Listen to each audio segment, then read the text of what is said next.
again, your everyday mystic, taking 10 minutes out of my working day just to have a quick chat about manifesting.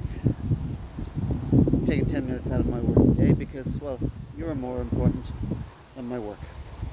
It will still be there when I get back. That much I can absolutely guarantee. On the other hand,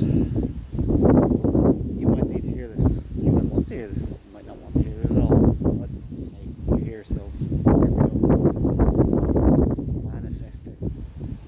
How to do it, how not to do it, and what it actually is, as opposed to what you might think it is.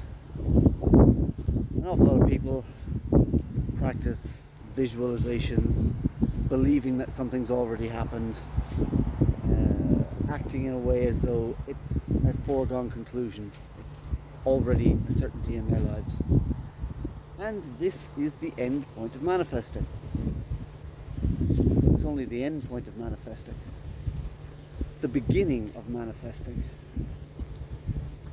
is realizing you want to change something in your life. You want to manifest something.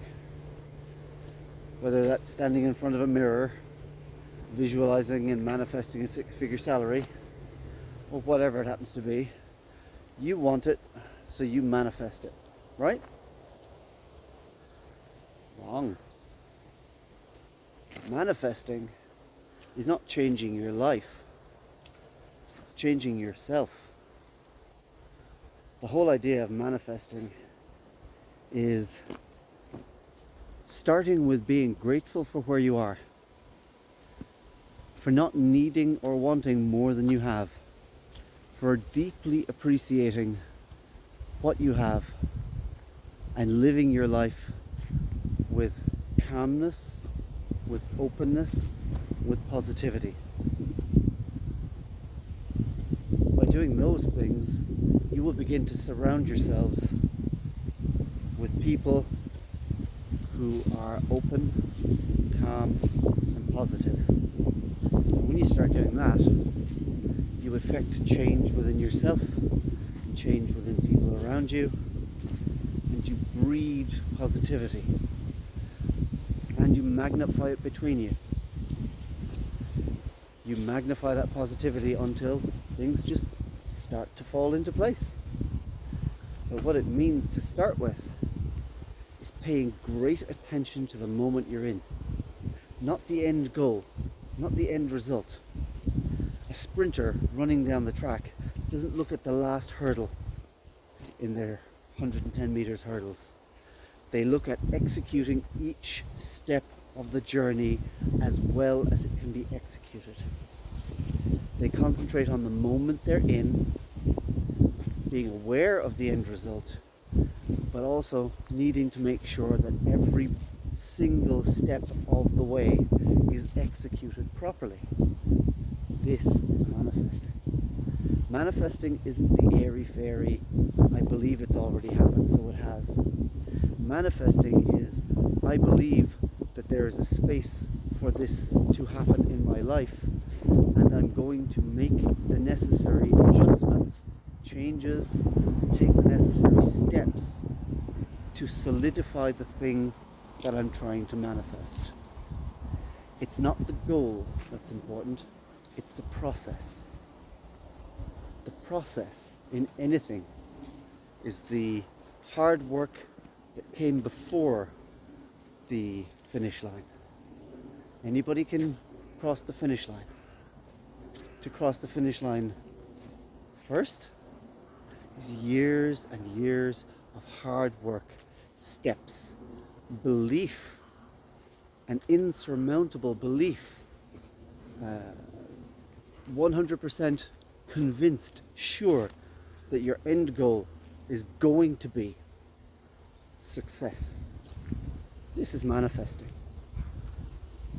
But only as long as you understand getting up every morning and making it happen. You do not manifest by sitting on your backside wishing for it. You manifest by changing who you are. You change who you are by realizing that you don't have to change who you are. You just have to change how you see yourself.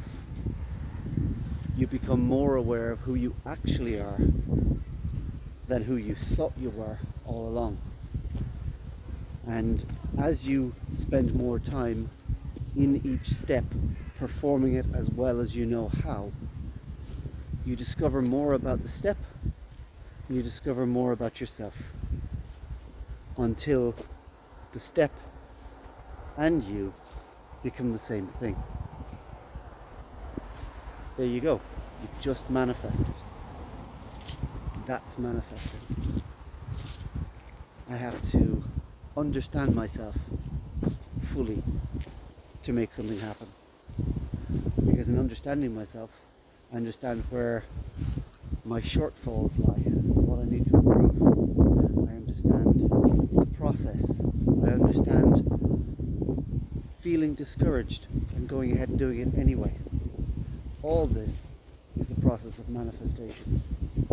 I understand that even on the bad days, when I take 2 steps back or more, that the next day I get to start not from 2 steps back, but from the progress that I made all along.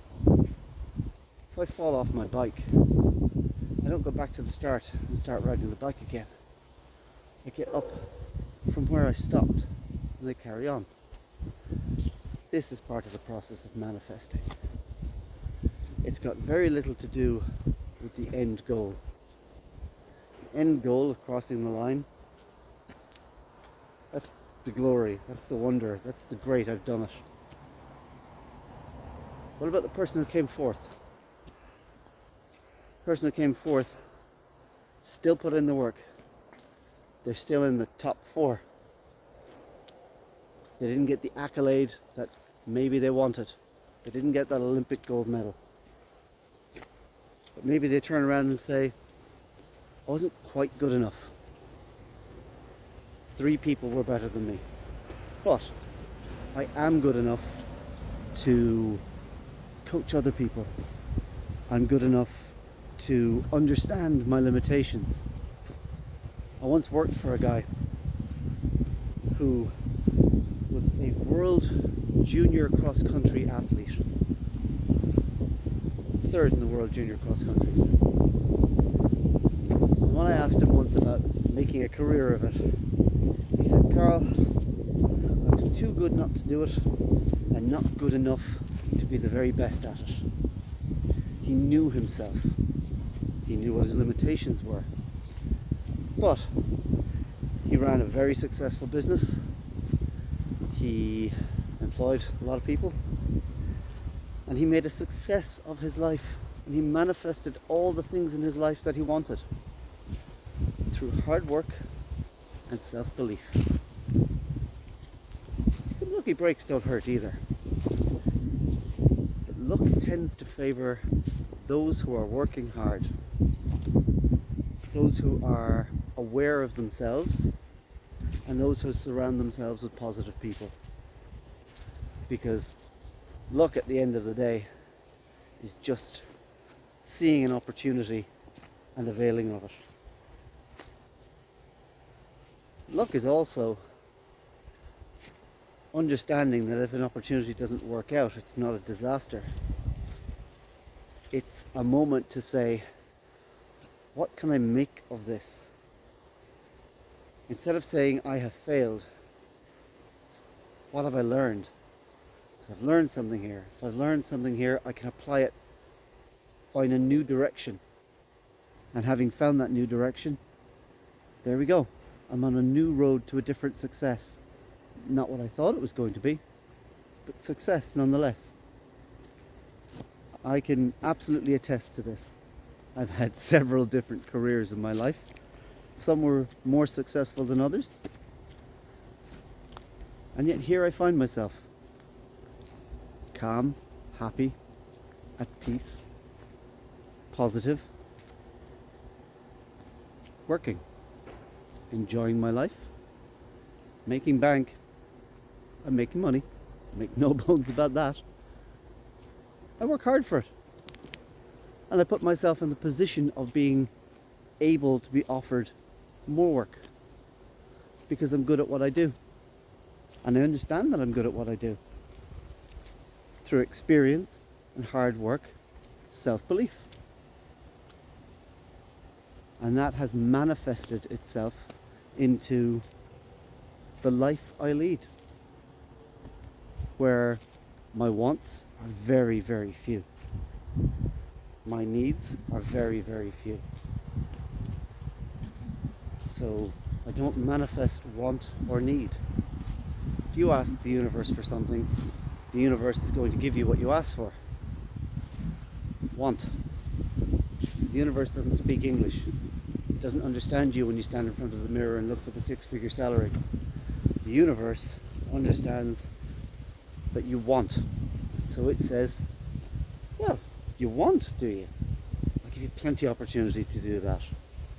How about, instead of that, we practice gratefulness for what we have. We practice charity with those who have less. We practice an openness and a positivity that it's all going to work out. That helping somebody else is going to manifest the right kind of destiny for me. Because if I help somebody else, I'm not really helping them. I'm really helping me. Because at the end of the day, we're all one. So what I do for you, I do for me. I believe there's a biblical thing in there somewhere.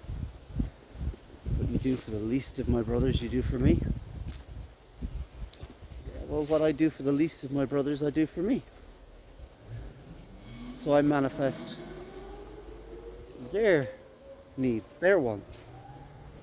And in doing that, I manifest my own positivity, my own calmness, my own joy in life, to see us all get ahead, to see us all get where we want to be.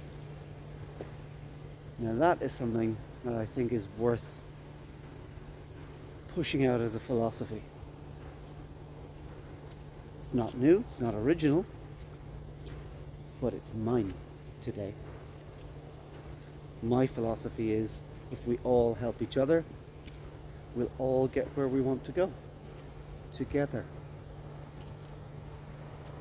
This is part of the art of acceptance. Have a good day.